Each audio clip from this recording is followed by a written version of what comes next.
everybody. I guess this is as close to a late night or what was it called? Reality after dark as it's gonna get. And that's because I fell asleep at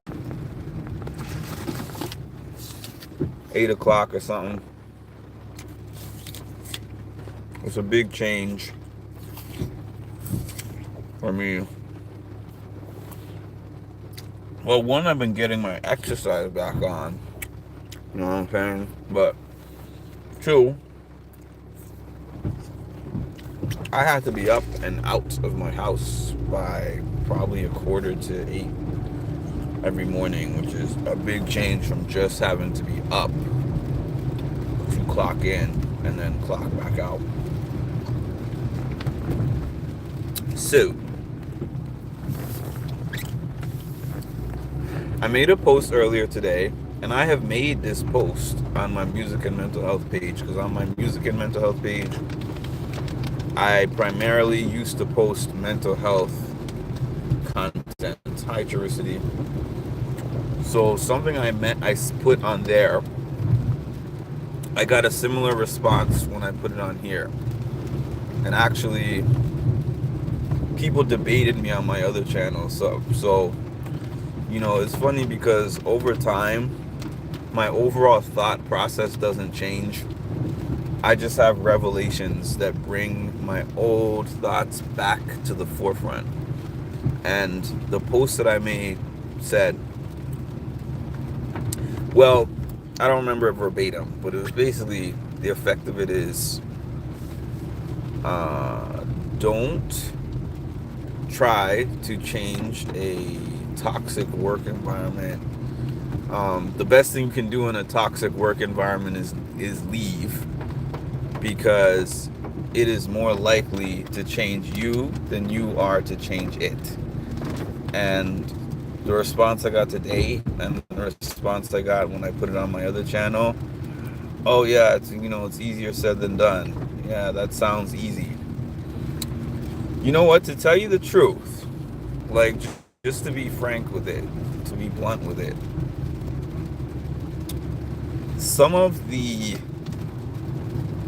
oftentimes the best solutions to our problems are the obvious ones.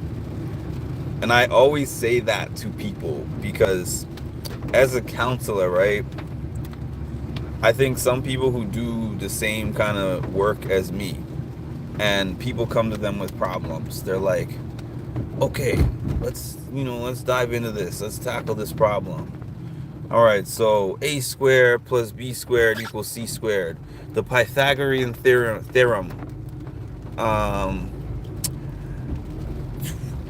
This train is coming from the east side at 27 miles an hour, and this side is coming from the west side at 42 miles an hour. When are they gonna meet? And it's like, not everything is like that. Somebody could be like, I'm being abused in this relationship, and the solution is to leave the relationship. Now, does that mean that leaving the relationship is easy? Not necessarily. There's nuances to it. It could be somebody that you've been with for a number of years. You could have some kind of emotional attachment to them. It could be dangerous to leave, It could be somebody who has threatened you that if you leave, they're going to beat you up. You know what I mean? Like, there's all kind of things that you could plug in there. But the solution, the actual solution, thank you, Chiricity. The actual solution is a simple one. Now, the ways to reach that solution, like I said, might be nuanced. So, another thing is, when I make posts, or even, not just me, because, even that quote that I gave, it's not like a mark quote. I don't usually, these things that I put up are not usually things that I have created myself. They're things that I see, read, I find them, and I repost them, and then, people take the statement, dissect it, and analyze. I mean, you can plug and play. People tell me I don't have to do this much explaining, but I always do this much explaining. That's just me. I use my life always as an example. I might swerve, bend that corner. I always use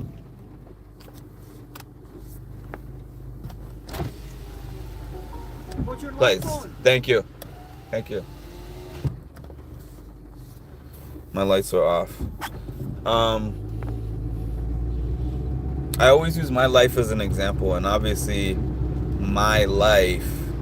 That guy probably just saved me from getting a ticket, actually, because I just passed by a police car without my lights on. Anyways,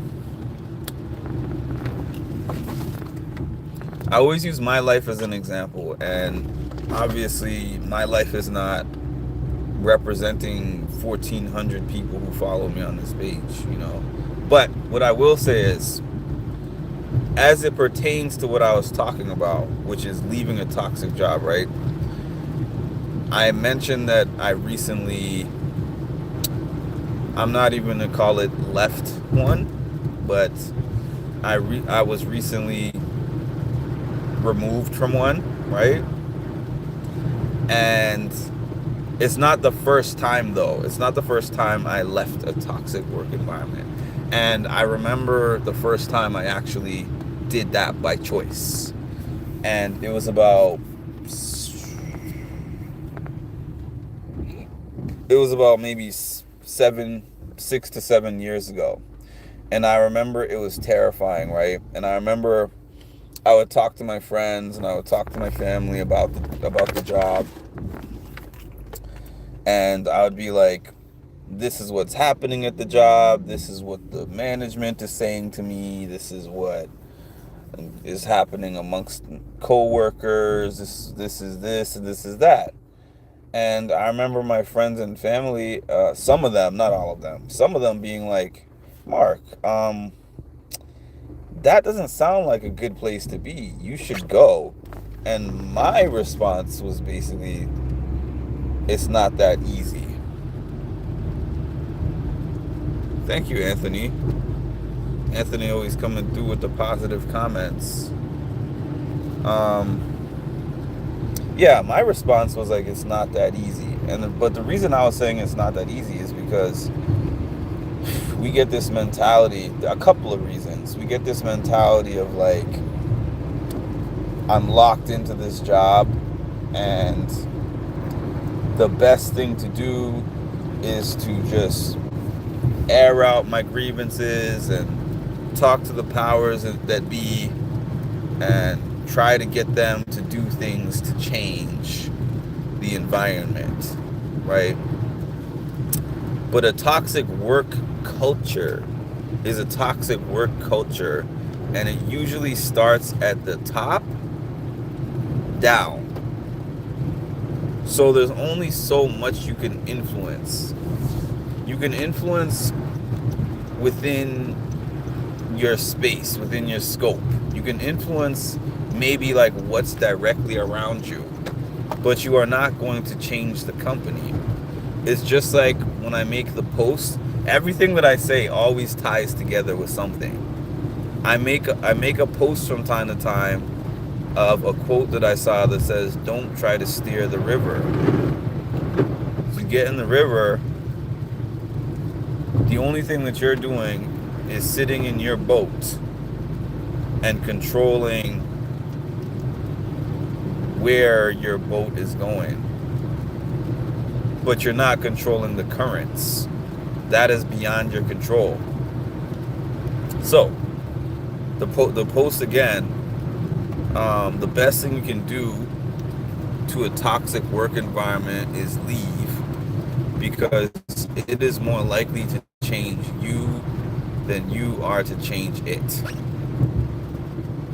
A toxic environment in general. Have you ever been in one? Have you ever sat in one, lived in one? Like,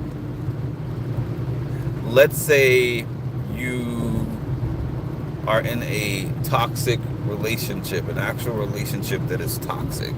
Especially, let's make it extreme and let's make it you're living with that person who's toxic. And I don't mean it has to be even like a romantic relationship. It could be even a family member, a roommate, anything like that. What is it like to sit in that environment day after day after day, right? Now, if I'm dealing with a toxic person, let's say that person that I go to the bagel shop and get my bagel from, I consider that person toxic, right? Simple. I just stop going to that bagel shop. Or let's say I deal with this one toxic person at work. I mean, it's one person. As hard as that might be, you just do your best to minimize your conversations with that particular person, and you mind your business, right?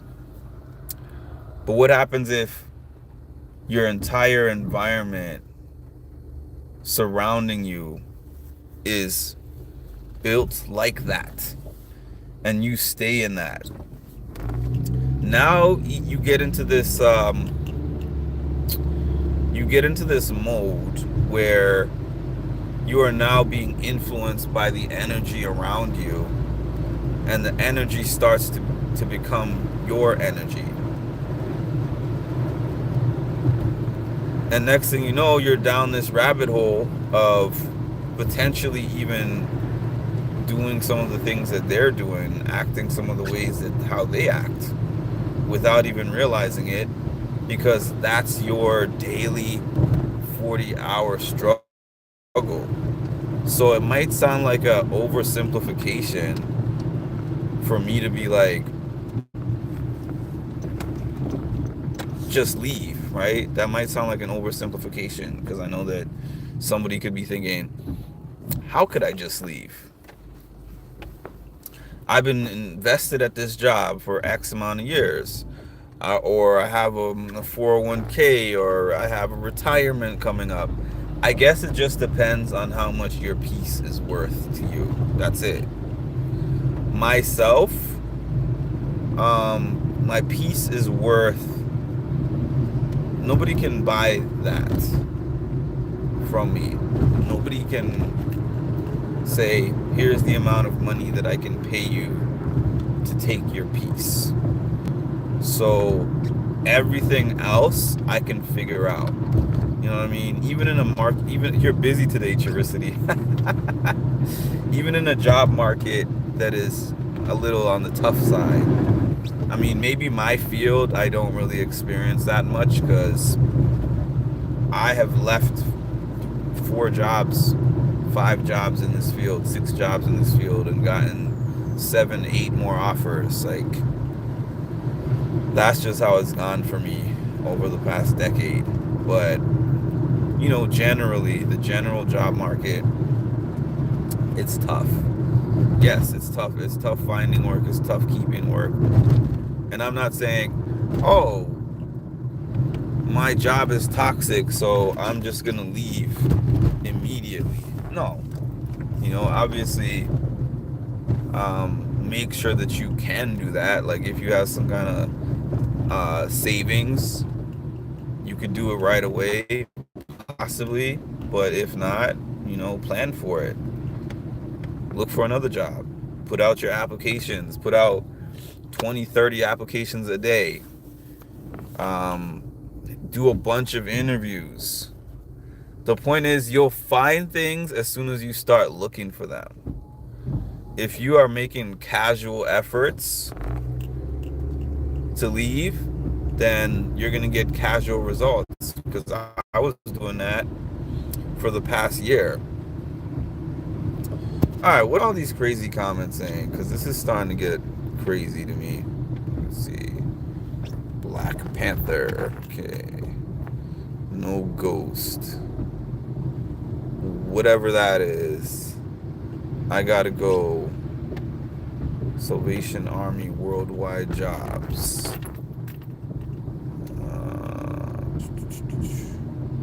I don't think Mark does ghosts. I don't even actually know what that what is being requested here, to be honest with you. I have no clue.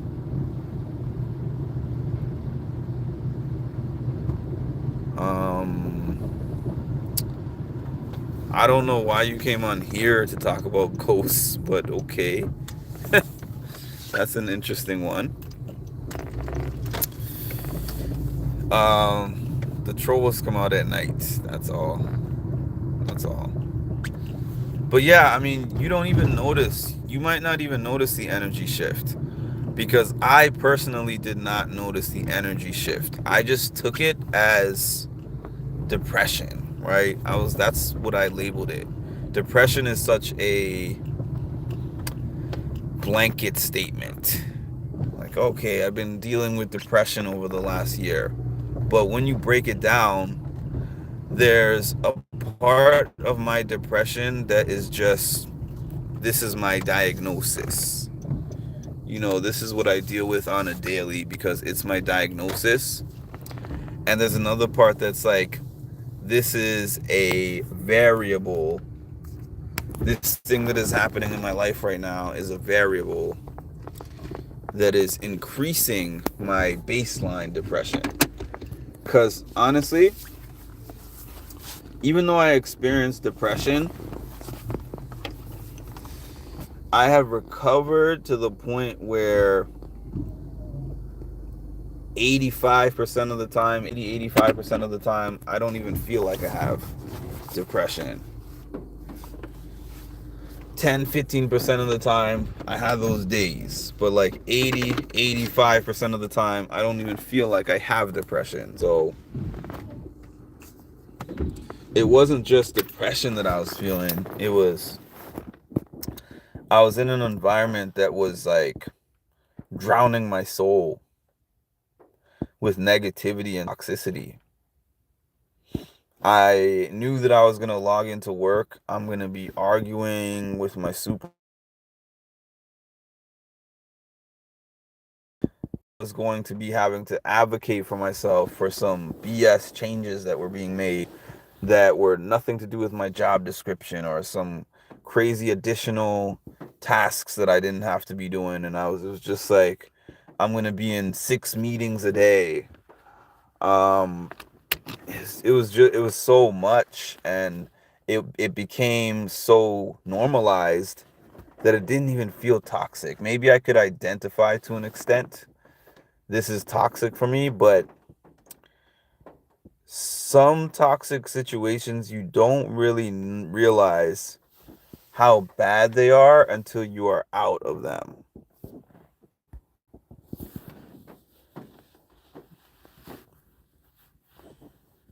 Um, Ricky,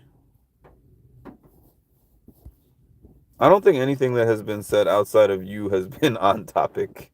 Toricity, to be honest with you. I think nothing here outside of you.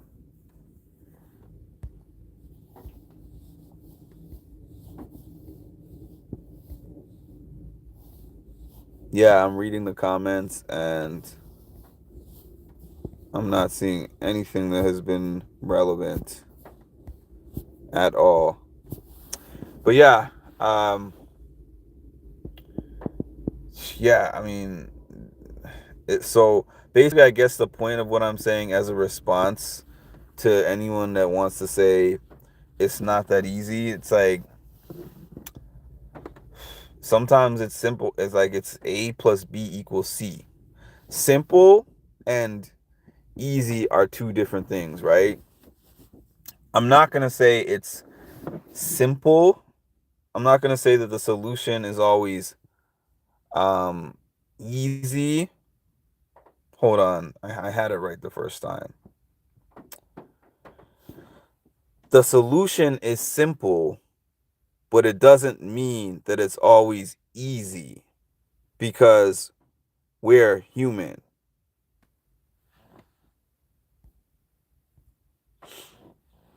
We're human. So we can know when it's time to go. We can know when, things are not right and we have to make changes. We can know all that stuff. Knowing and doing are two different things. Oh, going back to that story of 7 years ago, 6, 7 years ago, when I first left that toxic job. Because I don't think I had ever quit a job to that point. No, I had a couple of temp jobs. I had an on-campus job when I was in school. I had a factory job, which I got fired from. And I quit one job, but actually it wasn't really quitting, because it was more of like an internal transfer situation. So I had never really quit a job to that. And I just remember the straw that broke the camel's back, which led me to quitting that particular job. I was an in-office peer counselor, where I would see people for peer counseling sessions. And I remember I had this supervisor who was really young. The supervisor was much younger than me. I won't say much younger than me. They were about 22 or something, and I was like 30, 29, 30, something like that at the time. And I thought that we had a pretty good rapport. And I remember this one particular day. We had a supervision meeting. They asked me to come to their office and said, hey, let's meet for this supervision meeting. I said, okay, no problem. And like I said, we had what I thought was a good rapport.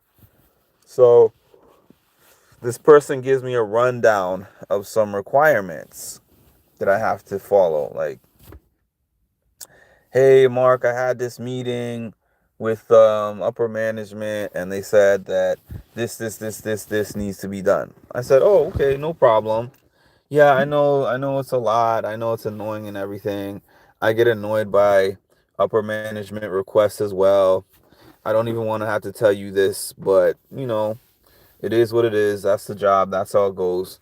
I'm like, no, I'm not mad at that at all. I get it. I'm gonna work on that. So they were like, thank you, like that went well. Their office was literally, and then they went into CYA mode. And if you don't know what CYA mode is, cover your behind mode. So the plan was verbally give me the instruction once, and then say that I was given the instruction more than once. And I just did not follow the instruction. So I was really furious. I remember being so angry. I was so pissed. And I remember I spoke to several people. I spoke to friends. I spoke to some family.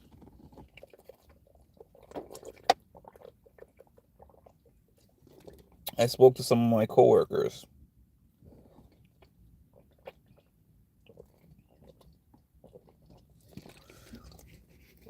And I showed them the messages. I told them what happened. They were giving me advice of just, this is how I would handle it. I would just have a conversation with her, this and that and the other, one-on-one, try to get some clarity. And I'm like, why am I going to seek clarity in something where you blindsided me and lied about me? That's not a seek clarity type of thing to me. So I remember I hit that reply all so fast. And I clarified my stance. I was like, I was not given these instructions several times.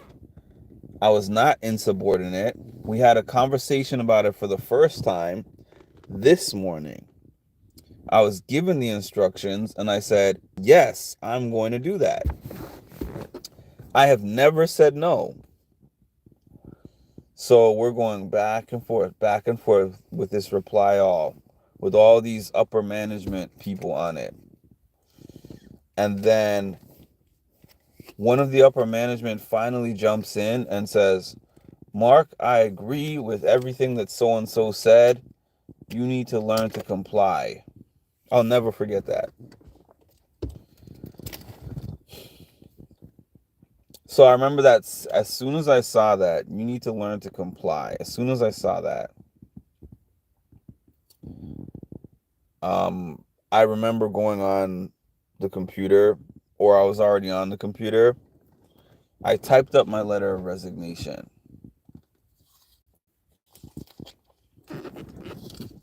And I sat there the whole day. The HR department was in the basement of that same building. So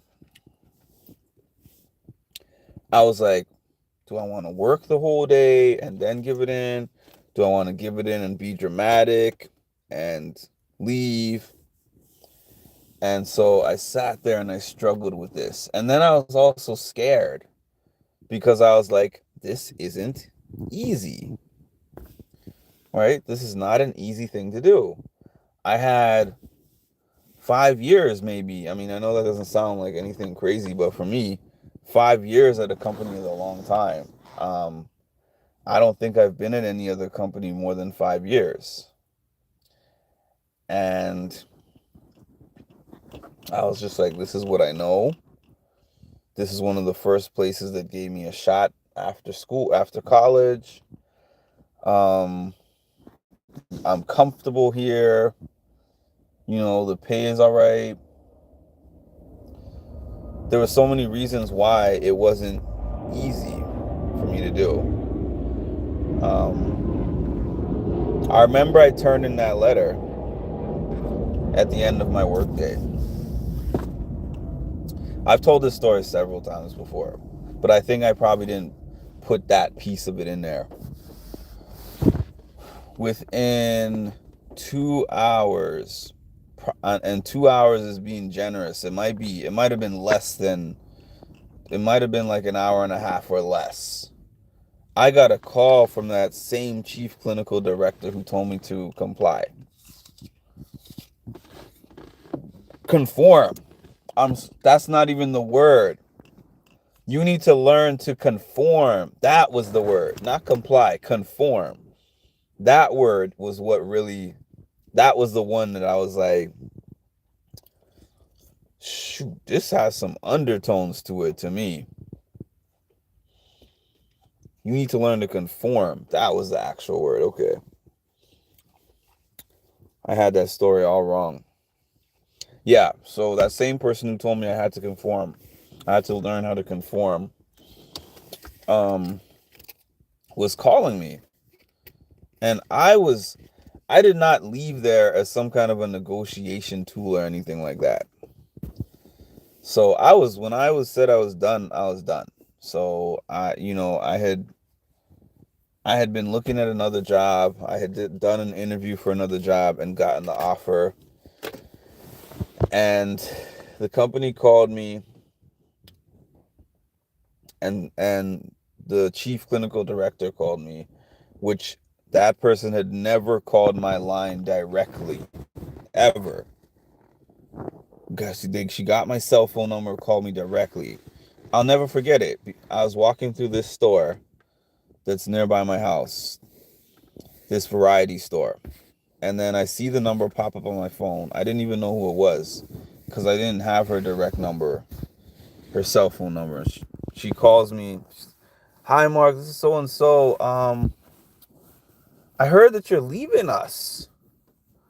I don't understand why. You know, like, you're so great here.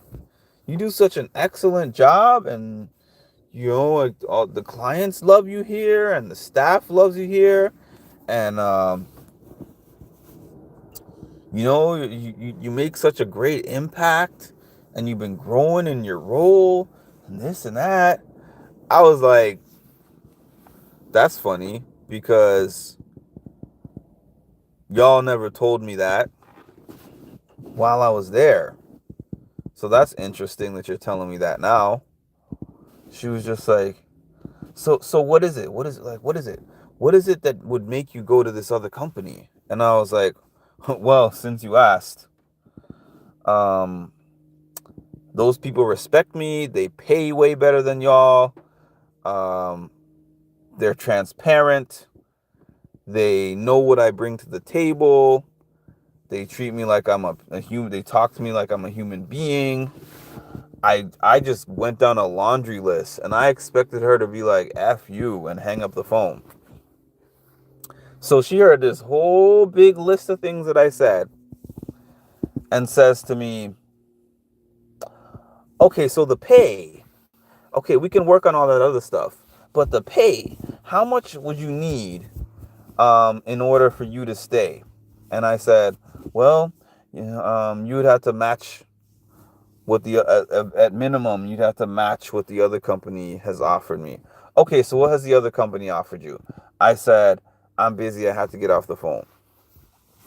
I called one of my friends, told him about it, and I was like, this lady is bugging if she thinks that there's anything that she could pay me for me to stay with them. He said to me, like, this is your time to swing for the fences, Mark. So if I were you, I would just make up a figure that is high, that is really high, and either they will laugh in your face and be like, no way, and you go to the other job as planned, or they'll surprise you and they will actually match that offer. So I took the offer that the other company was giving me and I added on, let's say 7,000, 8,000 to it, and told them that that's what I was offered. And I said, if you can't match that, then I'm leaving. So that figure was about 18,000 more than what they were presently paying me.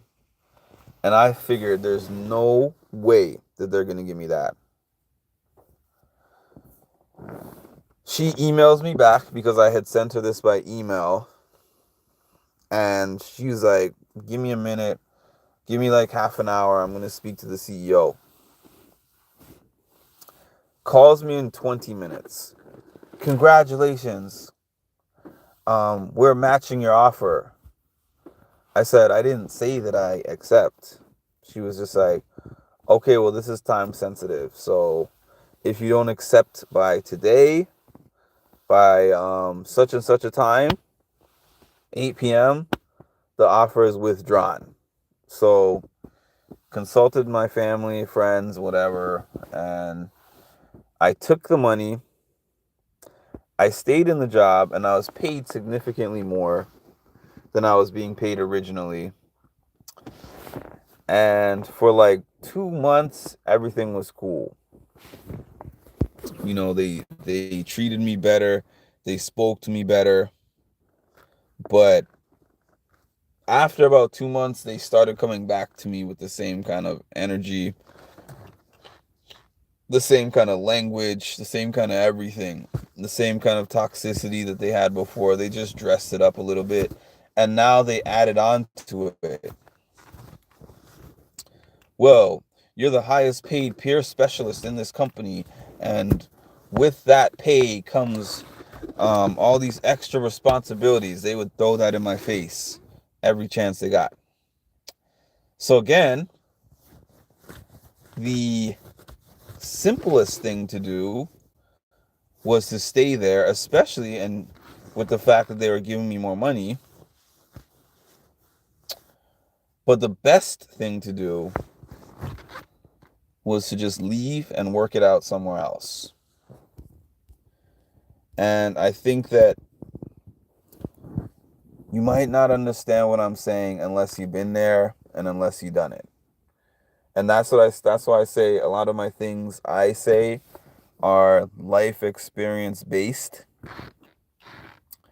And based on my life experiences, I know I know that I have never changed a toxic environment. Not a toxic personal environment, not a toxic work environment, and not a toxic person. Toxic is toxic. You can't change that.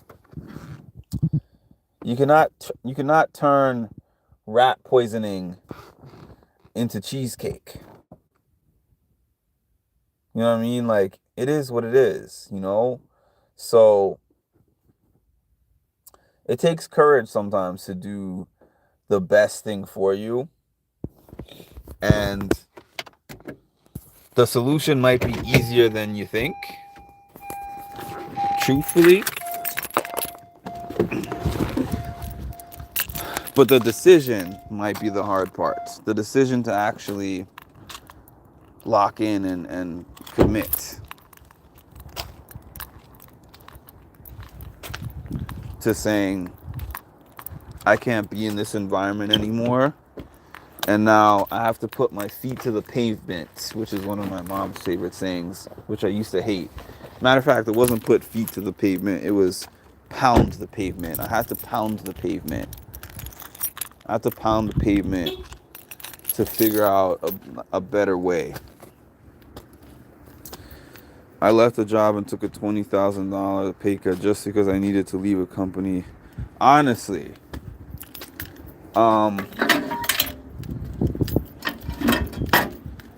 where I am now, shoot, it takes some off the top. I gotta say,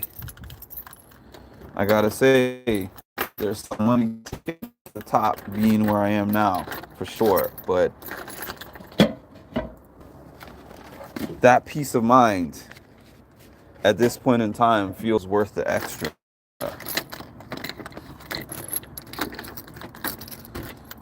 Because I always feel like you can make the money back. I'm not out anywhere, Chocolate. You just happened to come when I got out of the car. I've been sitting outside my house for the last 10 to 15 minutes. And now I'm in my house. I love my body. You know, that's how I felt about that same company that I was in, that same company that I was talking about. My boss, I had a boss, not the supervisor, but the front desk manager. That's one of the few bosses that I had that was just incredible. But the company as a whole, I couldn't stay. I just could not stay. And I'm gonna be on here for another, I'll say 5 minutes, 10 minutes at the 5 to 10 minutes at the most, and then I'm going back to sleep because I just happened to wake up because I fell asleep around, I want to say 9 o'clock, and then I woke up 30 minutes ago.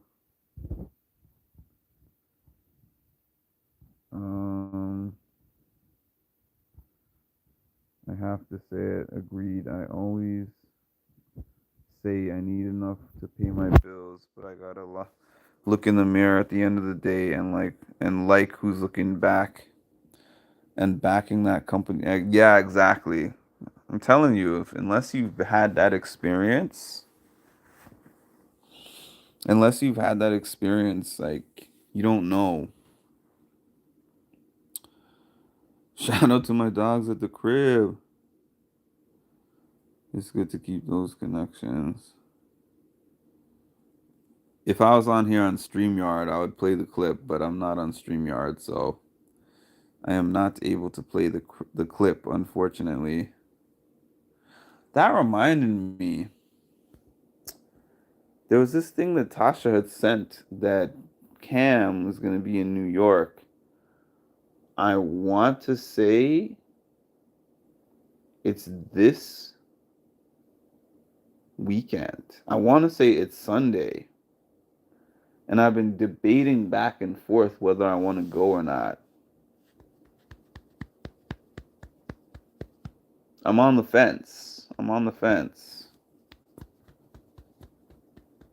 But it's like I think it's some kind of a I think it's just basically like a music. Probably it's probably just like a regular it's not a meet and greet. It's just like a place you go where they play music and there's probably food and drinks and stuff. And he's just gonna be there. If I went though, it would solely just be with the purpose of potentially just speaking to him and getting him on my channel. Cause yeah, that would really be my because I don't really go to things like that anymore. And even when I did, it was not because that was my thing. It was just because that's what my friends were doing and I used to go with them.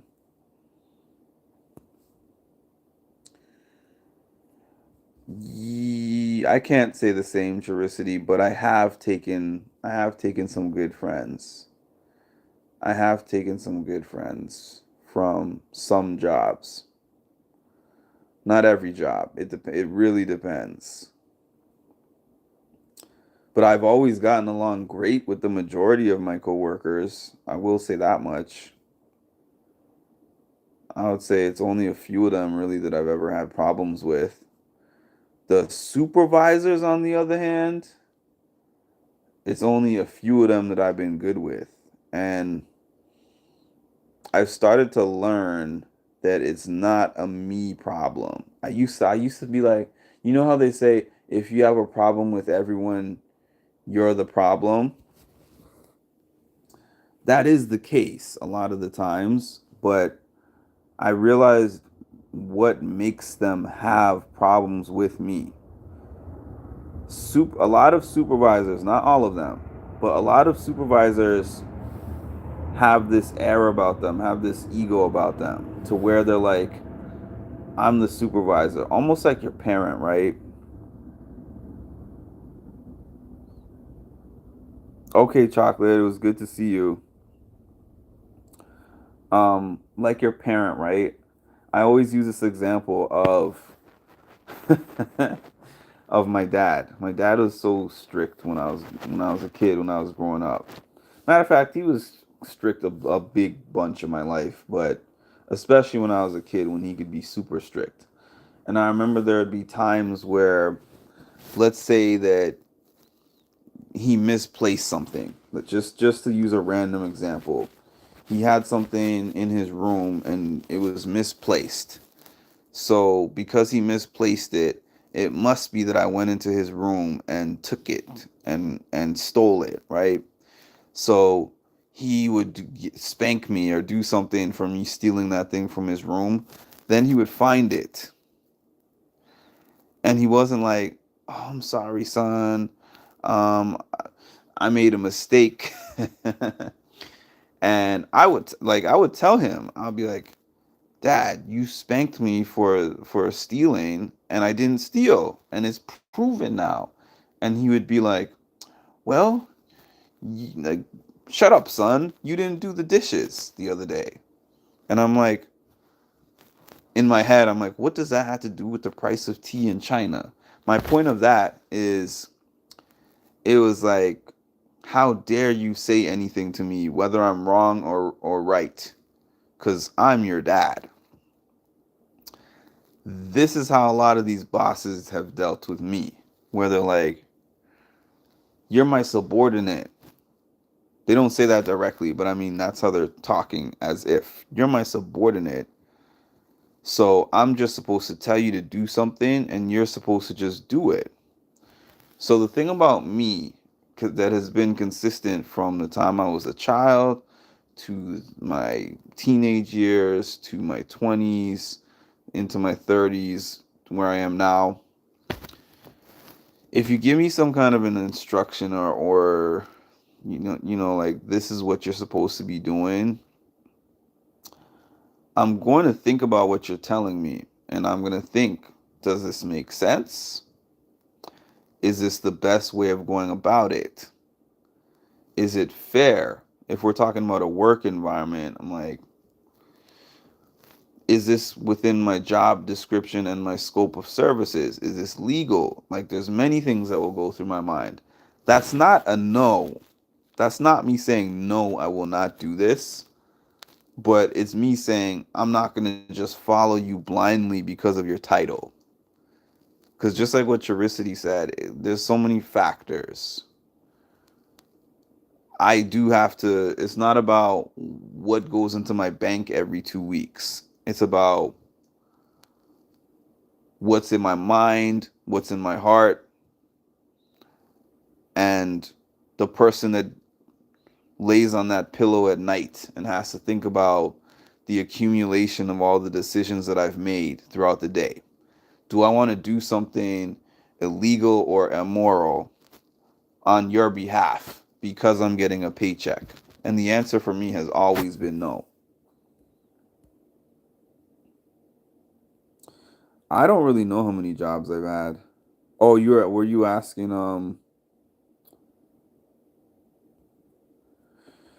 were you asking Charicity? Let me see.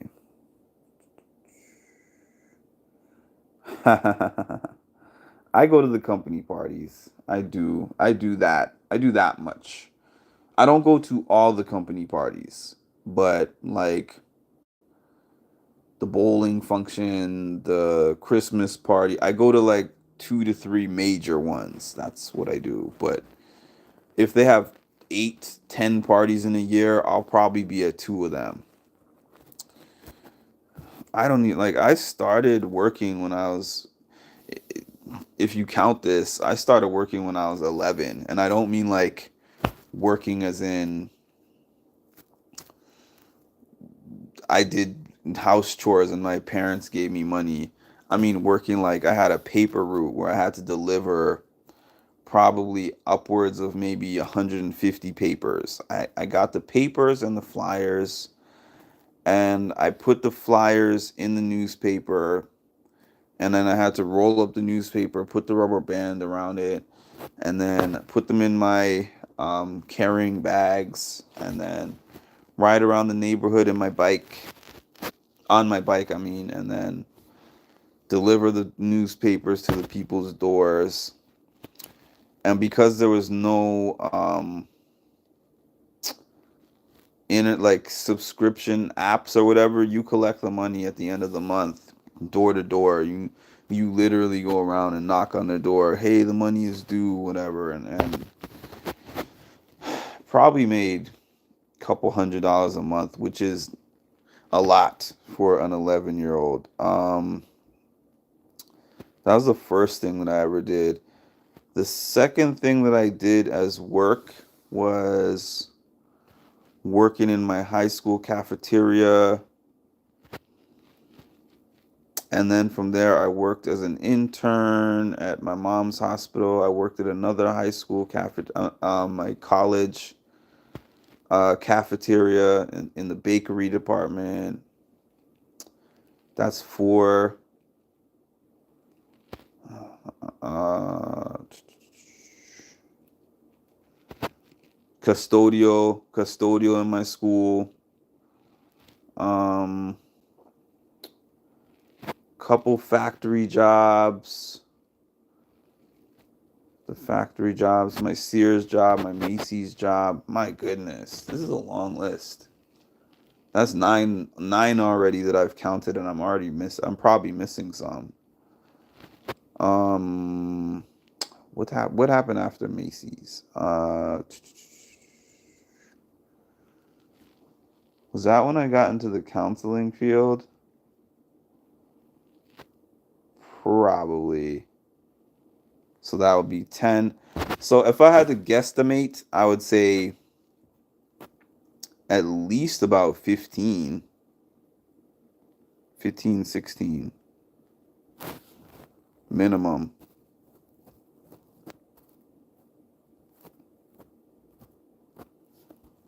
Um, yeah, household chore. I remember getting like what, a dollar a week, $2 a week for household chores, like $1 or $2 a week for completing household chores and getting good grades. and it was dependent on both of those things. My pay could get docked or eliminated if I wasn't providing that.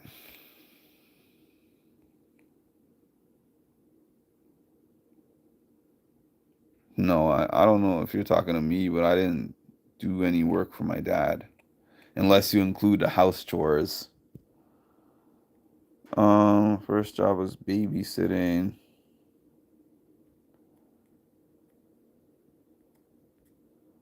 Yeah, I've done a lot of jobs. When people talk to me about my job history, they're like, "God, you've done everything." Because literally, I used to be a forklift driver. I mean, I'm sure that I couldn't use that license anymore because that was so long ago.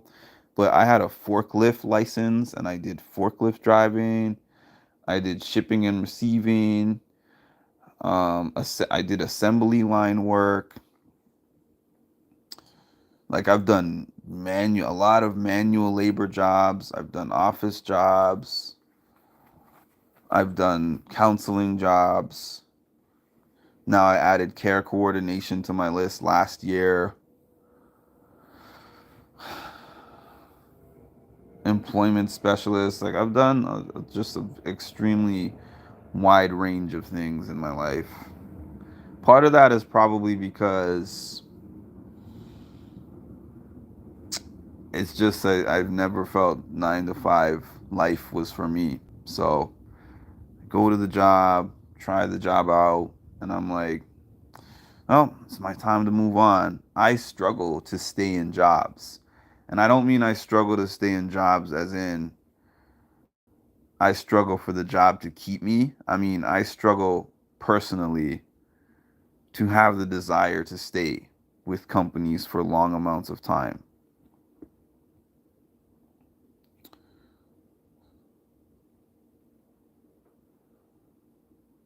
You started what at 10? Oh, Ed said that. Okay.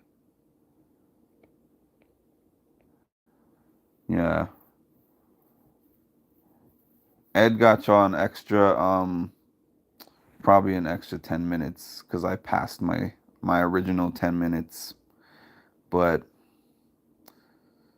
yeah, I'm gonna cut it at an hour. Then I'm gonna head back to bed.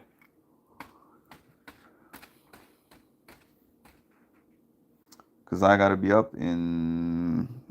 I mean, I have a decent amount of time, honestly. 5 hours. 5 hours is great for me, especially because I already slept. But do gotta go.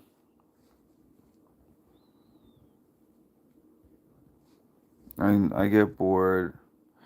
For me, it's not even boredom. It's just like I have never met a job that feeds my soul. That's what it is. So it's not boredom. It's like restlessness for me.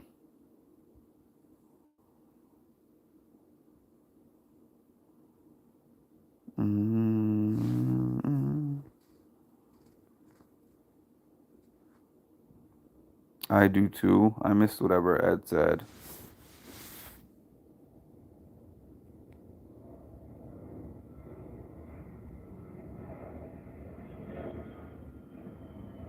Yeah, I missed it. I missed whatever you said.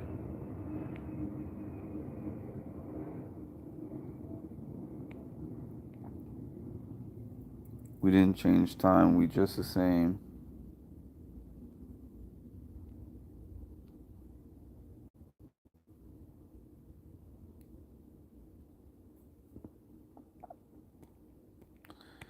Yeah, so anything you want to throw in here in the last 3 minutes, go right ahead. That's what I mean. It doesn't satisfy me. It's not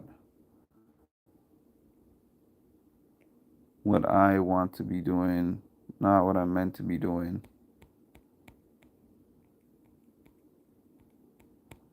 What amazes me is uh, uh, when these companies speak to me, meet me, interview me, hear my resume. Um, talk to me about where I see myself in the next 5 years, life goals, and things like that. Why they would think someone like me would stay with their company? That's what I'm trying to figure out. I'm like, do they think that their job environment will win me over, or is it just that they're like, we think that he will do an excellent job while he's here, and then we'll find someone else after he goes.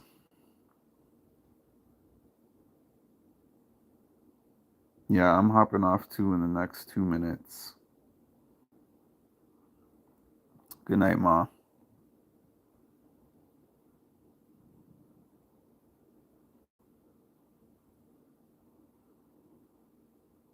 Y'all came on here. It's so funny that y'all came on here after all the trolls were having their party.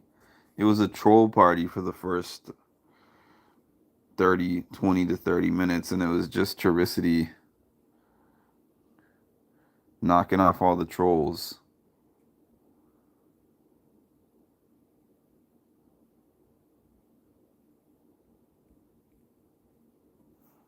I'm great at what I do. That's the thing. I mean, like a job is just a thing you do. And I say that all the time. Somebody had to say it to me recently, when I was really down in January. And they said, the job doesn't define you. It's just what you do. The job is what you do and not who you are. And they were like, you're going to go on to do different jobs. And they don't define you. We all got to eat, type of thing.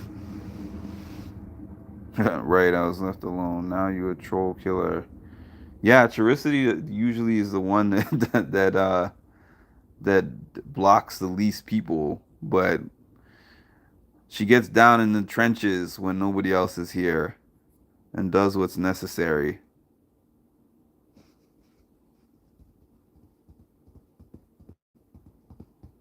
Did what she had to do. All right, everybody. Thank you for your support. Please make sure to like, comment, and subscribe. And hit the notification bell to get notified of when I drop some more great content. Thank you all and have a great night.